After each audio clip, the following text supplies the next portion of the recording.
and welcome. Thank you for joining us on One-on-One today. Today, we'll be focusing on recruitment and human resources. And to discuss this in detail with me is our guest, Richard Eddy.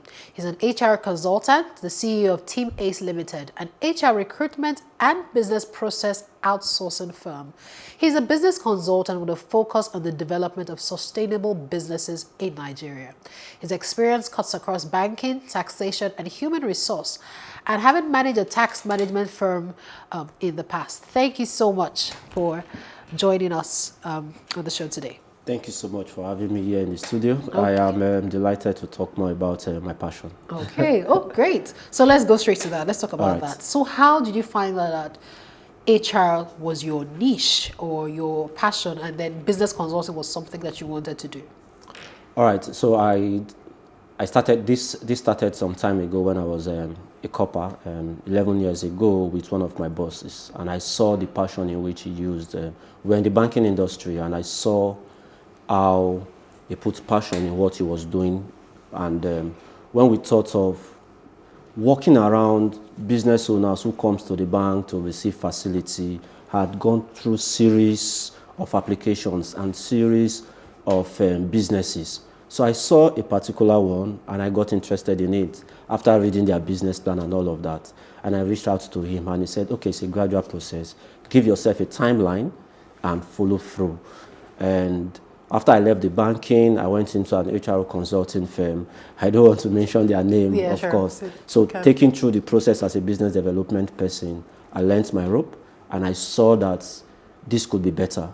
And that gave me an inch to delve into my own practice. Okay, fantastic. Yeah. So now let's talk about business. Yes. You know, Nigeria is an entrepreneurial country. Everybody wants to be their own boss and set up, their own business. But what is it that people should know? People that, they want to set up their own business, they want to start out. What are the key things that you need to know before they set out into those businesses? All right, one, you need to understand your environment. And you must know that as a CEO, right, your core responsibility is to ensure that you bring in business. Now, setting up a business because you have the finance, you have the knowledge, is not sufficient. Now, how do you sustain this?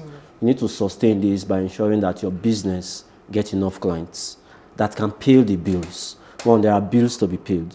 There are rental bills, there are employee staff, there is government regulation bills that you need to pay. Now, how do I go about this? It's to ensure that in my first 6 months, right, I have all of this in place. Okay. So business owners, it's tough out there. Regulations are there. So you need to, first of all, 3 things I tell people. Understand that there are 3 key factors. Okay. The factors are 1, yourself, paying your bills. 2, your employees, can you pay their bills? 3, can you meet government regulations in terms of taxes? If these 3 things are defined, and you know that in the long time, you can meet these needs, then it's good for you to set up. And again, a lot of people have this motion that I want to be my own boss, let me leave. Some people do 9 to 5, earn more than us business owners, right? But the key is, even in the business where you work, there is what you call entrepreneurship, not intra. In the place where you work, right? How have you grown in terms of capacity to manage yourself and manage the business under your lock and key? If you think that you now have that intrapersonal skill, right, in you have been able to grow where you are and you feel you need to take the niche outside, fine, take it and go and set up your own business. But then again, are you able to meet these 3 things? If yes, for you, and you have ticked all the dots, then it's fine. I had a session with somebody yesterday, on Saturday. He wants to leave banking where he's a DM to set up. And I said, oh, he has the finance. Do you have the capacity? He said he will build the capacity along the way. I said, no, capacity cuts across. Do you have the right employees? Do you have the right product for this? Have you done a market survey to know that people need this service? He said, no, people need agricultural businesses, everybody. And I said, yes, there's a need, but have you seen the costs of your supply? So that by the time you see the cost of your supply and you're able to push out, there's a margin for you that will take care of yourself, take care of your employees, and pay taxes. And after then, don't forget, as a DM, you're on 1.4. in your first 6 months, if you don't earn 1.4 M, can you sustain? You have 3 kids, can you still pay their fees conveniently? Can they still take their normal meals, right? 1, 2, 3. Free square meal. Can you still do summer? And he laughed and he said, I have a point. I said, no, that's why you are here. You are here for consultation. And let's tick the boxes. If all of this can be met within your first 1 year of delving out into a new business, fine, I can advise you to move on. But then, if you have not ticked these boxes, please do not go. Okay, that's scary because people, I'm not a business owner, so Yeah. I'm still a 9 to 5. But you know, we read all these stats of how many businesses don't even survive in the first 3 years or the first 5 years. Exactly. So what's responsible for that? What happens? Because if you have counted the cost, you've done the business plan, I've done this consulting, Yeah. and then you set out, what happens that you know, businesses, or from your experience, that businesses do not succeed up to some businesses do not succeed 3, 5 years. What So there's statistics all over the world done by Harvard Business Review, and McKinsey did another one to say that 92% of businesses do not survive their first 5 years of operation. 92% of business that's wow, set that's up. huge. That's huge, right? Unfortunately for me, I manage some businesses and I received some emails. A company who is on their 3rd year, they said they want to close down. What was their reason? Their reason where they cannot meet up their obligations. Okay. Right? They are owing employees and the partners are struggling. You know, they've been using their personal funds to run the Fund the business. business. And I said the key thing in business setup is not you having money in your first 1 year of operation. Right? Yeah. I read a book by Dr. Ola, Fly Doctor, where she said that the key thing is never run out of cash for entrepreneur. Now, if you do not run out of cash, it means that there must be something sustaining that pipeline. Are you generating new businesses? Is your business bringing in funds? If the answer is no, then you will run out of cash because the source of your supply will get tired at a point in time. And over the last 2 years, they've been running the business with their funds. Now they have their first client in their 3rd year, and their first client and some other clients they have pulled out for technical issues. They couldn't sustain because the owners had felt that they have met their breakthrough. There was no need for them to be funding the business, and it became difficult for them. And their families became tired because there was no source of livelihood anymore. So what should businesses do to ensure that they survive? Because 92% is huge. Generate more business. Let your business bring in business for you. So if you have a business that is not bringing in that much business for you, it becomes a problem, right? Whatever you have set out to be, how is the cash flow process like?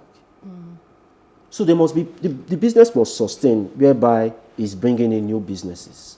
Okay. So CEO's first responsibility, like Dr. Ola has said, never run out of cash. Secondly, they must think strategy. Strategy in terms of generating new business, acquiring clients that will pay for their services. If clients do not pay for your services, you can't continue use your money to fund your business. Okay.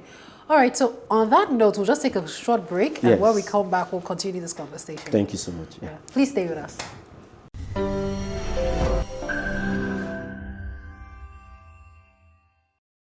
Thank you for staying with us on One.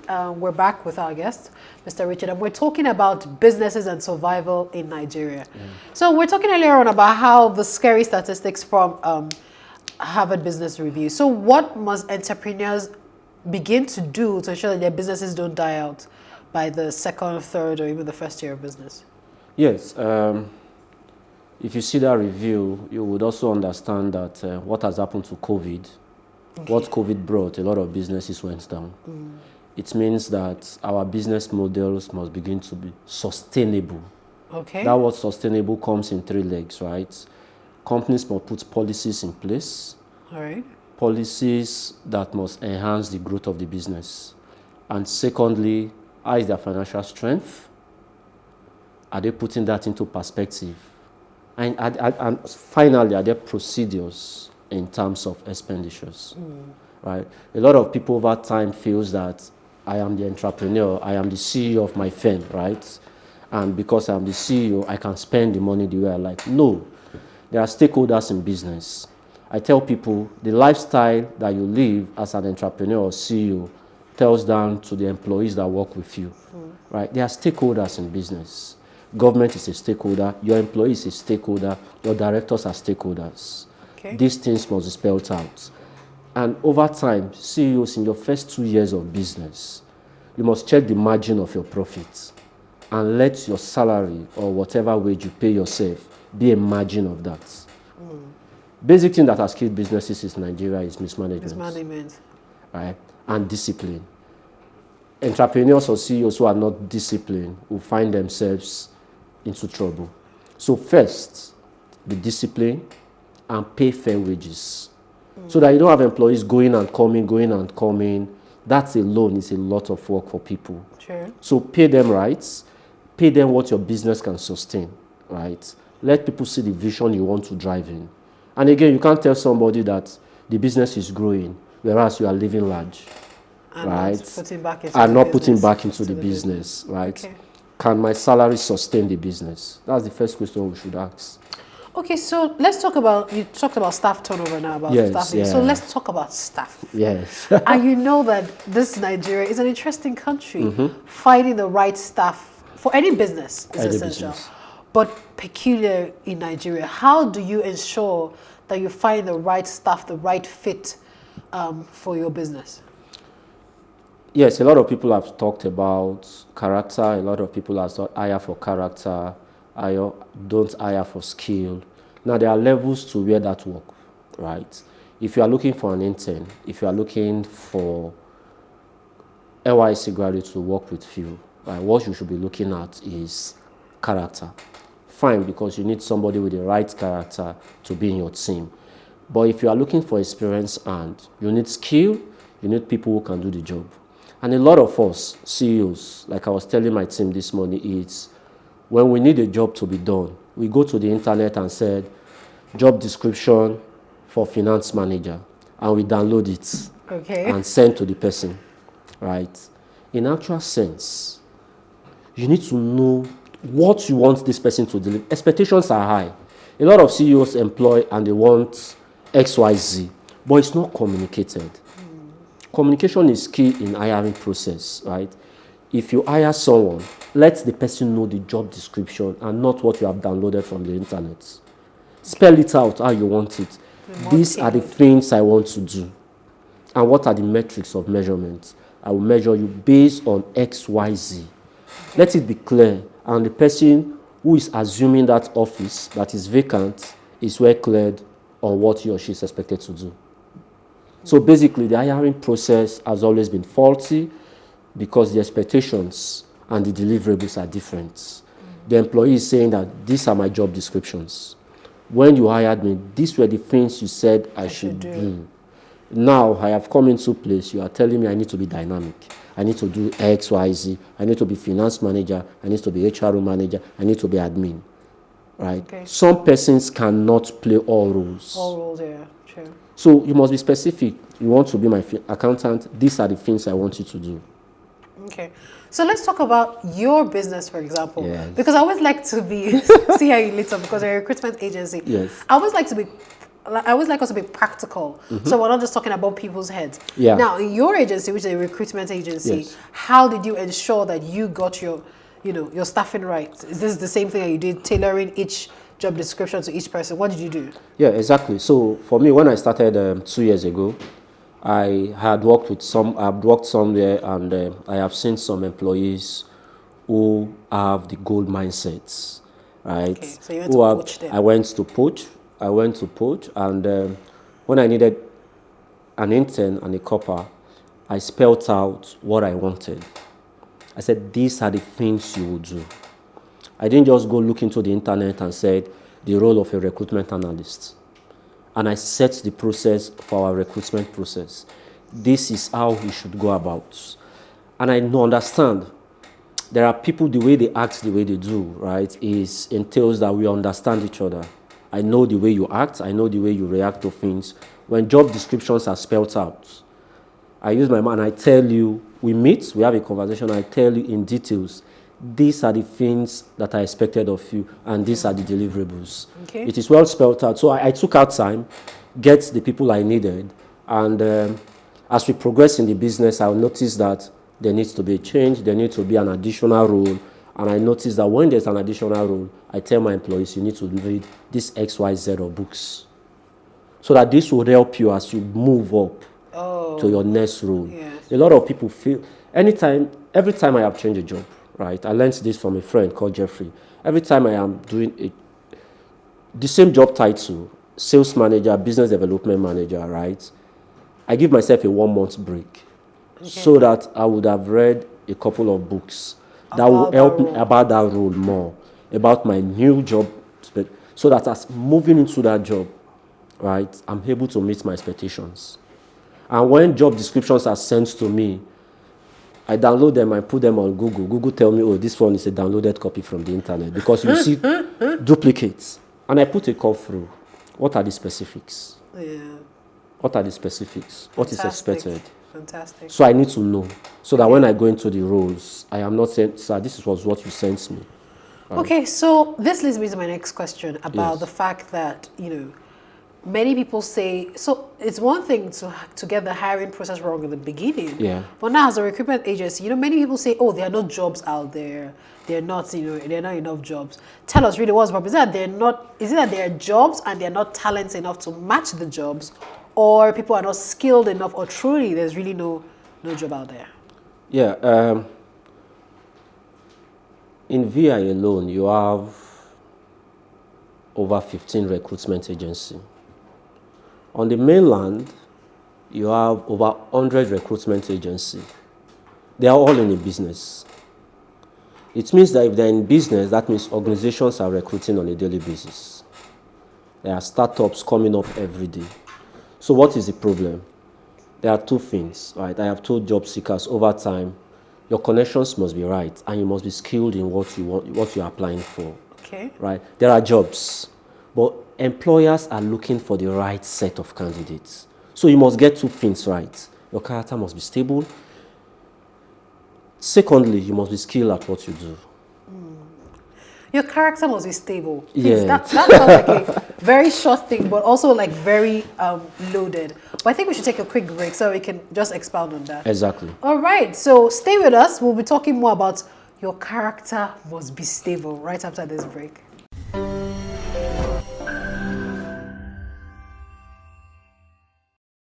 Thank you for staying with us. My name is Funmi, Unuajefe, and you're still watching One on One. We're talking about recruitment, human resource, and finding the right staff. So you were talking earlier on about your character must be stable. Yes. Character, integrity, it's something else. So what do you, first of all, let me ask you, what do you mean by that when you say your character must be stable?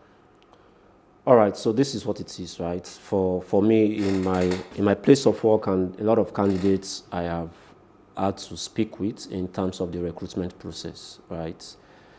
Now, the recruitment process is in two folds, right? The candidates apply for the job, the recruitment agency sends a template, fill this XYZ, right? And timelines are given. Yes. Right, so if I send somebody a questionnaire to quickly fill, and I said, this is the time to fill it, right? You have till 22nd, which is the next day, to fill this, and then the candidate comes back and send an email, apologies, I couldn't do this, right? That one, for me, I know that time management is a problem for this person.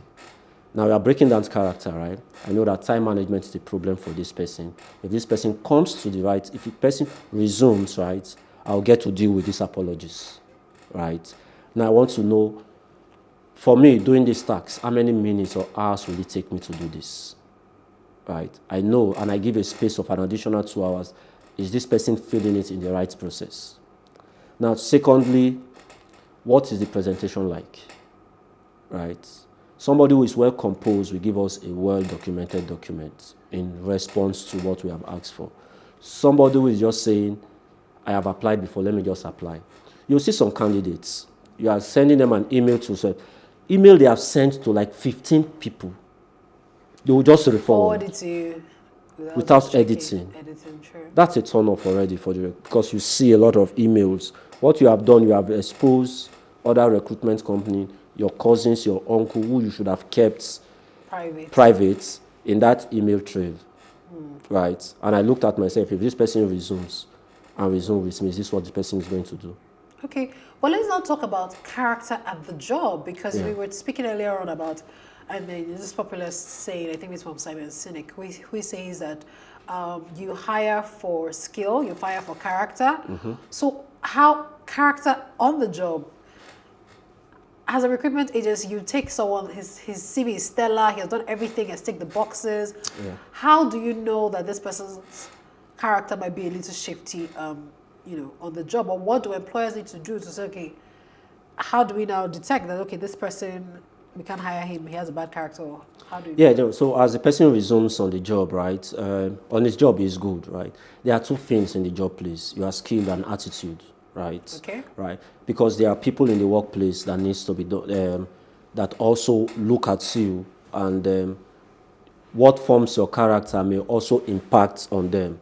When people talk most times about culture in an organization, it's not a document spelled anywhere. It's the attitude of the employees that forms what we call culture in an organization. So, but how are we looking at this, right? There are rules. Let's resume 9 a.m. and it's agreed by everybody. This person resumes by 9:30, and it's an everyday thing. There's always an apology to give. There's always a reason, right? And when you give a task is assigned, and there is deadlines. Clients are waiting. What is the feedback? Right? This person takes number of times, right? And you see some people. Another thing again that we also need to look at. If you visit some offices and closing time is by 5 p.m., right? If you see someone who works on the island and stays as far as Ikorodu, if it is 5 p.m. closing time, if a visitor walks into that office 4:58, the receptionist is upset. Because she wants to close and go home. But don't forget that this person walking in is bringing in business for the business that will pay your salary. And because you want to go, you just tell him nobody's in the office. Okay, let me just also interrupt you now because of time. So how do we train the people to ensure that they have this mindset? You were talking about books earlier. People should read books. Not everybody will read books. Someone might even just go read the summary and say, because of that Patrick, I said I should come and read the, let me come and so get. But how do we begin to train and teach and give people the right mindset to grow the business? Because people are the life of the business. How do you do that? What we have in our system is we form a system in our organization where bi-weekly there's a training, and everybody takes turn to train. We train ourselves. So today is your turn. You come up with a topic that is in line with our recruitment process. So everybody takes turn to train ourselves. It means that you need to do a lot of research. You need to do a lot of work before you come and do some presentation. And when you are done, there are questions to be asked. So you don't just go and download what you don't even understand yourselves. So that's our own form of learning among ourselves. And tasks are always given to people to say there are a number of books that would help you grow in your recruitment process, help you do your tasks, right? So we refer them to read. An organization should learn this. There should be a section where everybody comes together. And an in-house compulsory training. Employees should be told what to do, remind them of the job, of the culture of the organization. So it should be a continuous thing. All right. Continuous thing. That's what I propose. Okay, so because we're out of time, my final question to you is, what should the government do to enable businesses, especially post-COVID now? Post-COVID took a hit on almost every business in Nigeria. So what should the government do to enable businesses to grow? Yes, it's a lot. It's a lot. The government needs to put infrastructures in place. Companies are complaining, but I must also give kudos to the government. Last year, the government came out with a policy for entrepreneurs like us, young entrepreneurs, where they give us loan. Right? Yes, and there was a post-COVID grant that was given. My organization also benefited from that, and at some point in time, employees too were given payroll funding. So that's one of the way government has helped us to cushion the effects of COVID in businesses. But going forward, a lot of us complain about taxes, but thank God, government has also said that for young businesses between 0 to 25 million of gross revenue or annual, you won't pay taxes. So on the part of taxes, they have reduced the burden, but yeah, we do not have infrastructures again. For me, for diesel cost is high. The exchange rate is also a problem to us because some of us have investors who we are sending back funds to, and it's meant to be in USD. And as we are doing this, it has crashed, compared from when you got the funds and all of that. So our economic policies needs to be right so that young entrepreneurs can get better of the system. All right. Yeah. Thank you very much for your time. It has been, we definitely have to have you back again. Yes, it seems like 30 minutes was too short to really, discuss in detail many of the issue, but thank you so much for your time. Thank you so much for having us. And Mr. we look forward anytime you invite us again to come and break this down. Sure, definitely. Yeah. Thank you for staying with us on 101. I hope you learned a lesson or two today from the journey and from the stories shared. We look forward to having you again very soon. Have a good day. My name is Funmi Unuajefe.